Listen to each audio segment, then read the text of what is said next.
Hello, hello, hello. You're tuning into the episode of TheWunderkindShow. Today's first topic, Bill Belichick admits that not drafting Lamar Jackson in 2018 was one of his biggest mistakes. Look, guys, you know why I like that Bill Belichick did this, said this, went about this, is because I talked about it today on the live. I said the hatred that Lamar gets is palpable. The Ravens organization gets enough hate as it is. We're one of the most hated teams in the league. Top 5. You understand? But then having a quarterback that is undoubtedly the most hated player in the league, it takes everything to a whole new stratosphere. And when you have the GOAT coach saying the mistake I made was not taking that man when I had the chance. He didn't say Allen. He didn't say any of these other guys, Baker Mayfield. He said Lamar Jackson. Because I want you to understand that there's a difference. All these coaches see what he is. That's why Tom Brady said, "You're next." He saw it. That's why it's hilarious to me. That's why it's funny to me. That's why it gives me the chuckles when other teams, fan bases, and media try to denigrate or downgrade just how special he truly is. So, the supposedly greatest coach in NFL history is saying, it was a mistake. If I had Lamar, boy, I'd still be winning championships. The GOAT quarterback said, bro, he's next. He is next. Yep. So, y'all know more than Bill Belichick and Tom Brady. Please tell me if that don't sound like people have brain damage. What I'm going to do is I'm going to play the audio and video of Shannon, Sharpe, and Ocho Cinco's nightcap because they covered a little bit. It was like 30 seconds.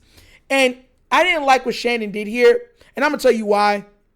I'm going to play and they're going to tell you what they thought about it too. All right? So without further ado, check this out. Look. Belichick admitted not drafting Lamar Jackson in 2018 was a major mistake. Coach, it's easy. Who could live their life like that? You make yourself sick doing that. As a scout and as a GM, how do you look at Lamar Jackson at Louisville in college and pass on that? Because Thank they you. view him as a quarterback. Man, they wanted the man to work out as a wide receiver, Ocho. Remember, they wanted Tim Tebow to work out at tight end. Why are you bringing up Tim Tebow? What is, you see what I'm saying? They wanted Tim Tebow to get, yeah, he should have played probably tight end. He was horrible as a quarterback. Horrible.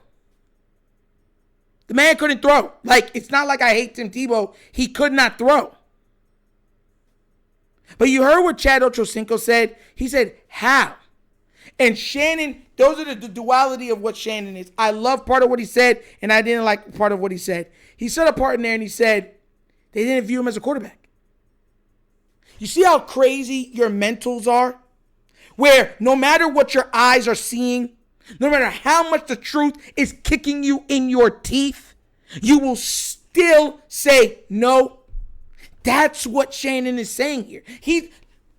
Ocho Cinco's dumbfounded. He's like, how do you see a player like that in Louisville? The man won the Heisman. He should have won the Heisman the very next year.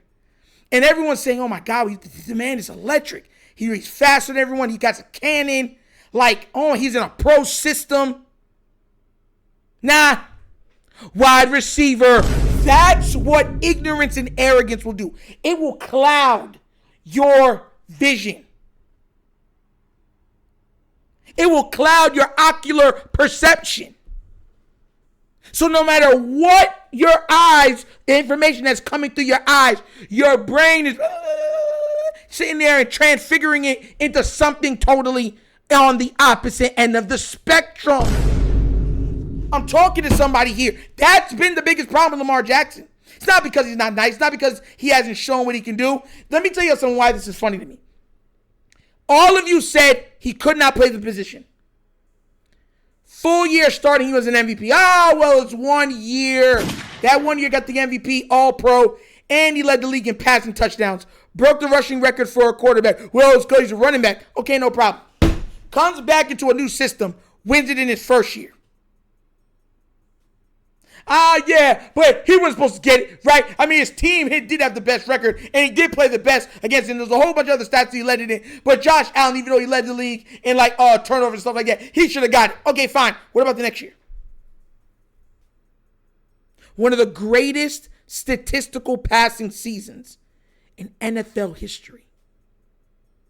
And that's not enough to change the perception of Lamar Jackson.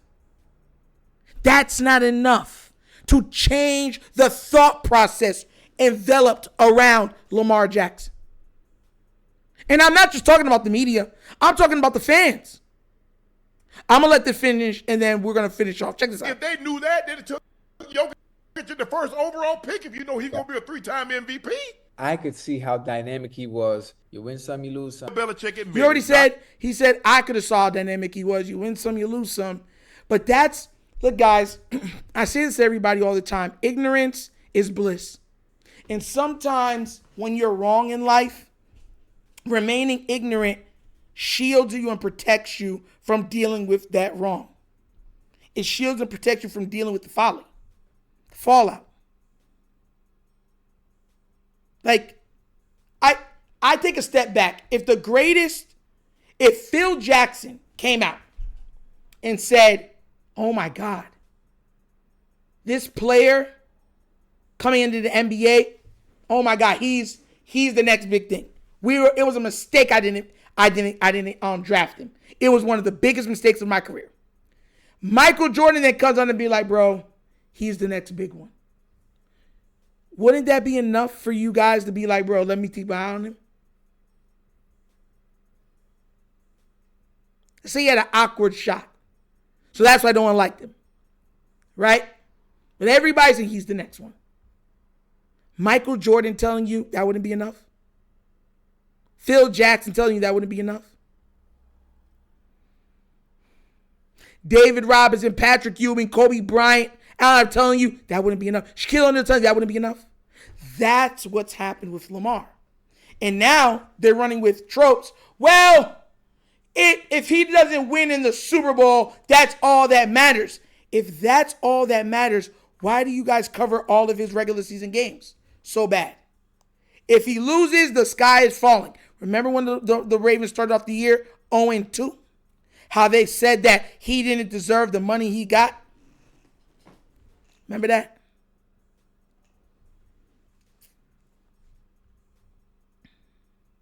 Remember how they questioned the contract? But yeah, if you have to do it to Lawrence, Herbert, that's why I don't want to hear nothing. That's why these trolls can't say nothing to me. When you have that best head coach, best players to ever play this game, Steve Young, Tom Brady, Peyton Manning, come out and tell you, oh my God, the man is absolutely amazing. Like, he's doing stuff we've never seen before. He's doing stuff that we were doing and turning it up a notch with a mixture of Michael Vick. Like, what do you do with that? They're dumbfounded. But the guy who roots for the Bills or works for Fox or ESPN knows better. Oh, the slaps that you guys need. Goodness grace! My God, he's an awesome God, he reigns. Y'all need help. Y'all need Jesus. But what do you guys think? Were you surprised that Bill Belichick admitted to him making a mistake not drafting Lamar in 2018? And do you think other coaches feel the same way? Let me know what you think down in the comment section, please. All right? But as always, that's an episode of The Wunderkind Show. Thank you for watching. Y'all know we get down, we have fun, and we laugh. But everything we talk about, we're doing what? Facts and truth. Please do remember, like, subscribe to the notification bell, leave a comment, you know the comments. Guys, please remember to like and subscribe to The Wunderkind Morning Show. Yes, live Monday through Thursdays, 9:30 a.m. to 10:30 a.m. And we cover hot topics, sports, and at the end of every show, we have a little bit of nostalgia to put a smile on your face from the 70s, 80s, 90s, early 2000s. So be there, be squared, okay? Also, if you'd like to donate to this channel, help out with equipment and such stuff like that, bottom of the screen, QR codes to a Cash App. Cash App located in the description of every video that we do. Name of it is $, The Wunderkind Show. Super easy. But that's episode of The Wunderkind Show. This show is Dutch signing off, and as always, you know my slogan. Peace. And I am out of here. Huh? Yerp! Finish him, Daddy. You're not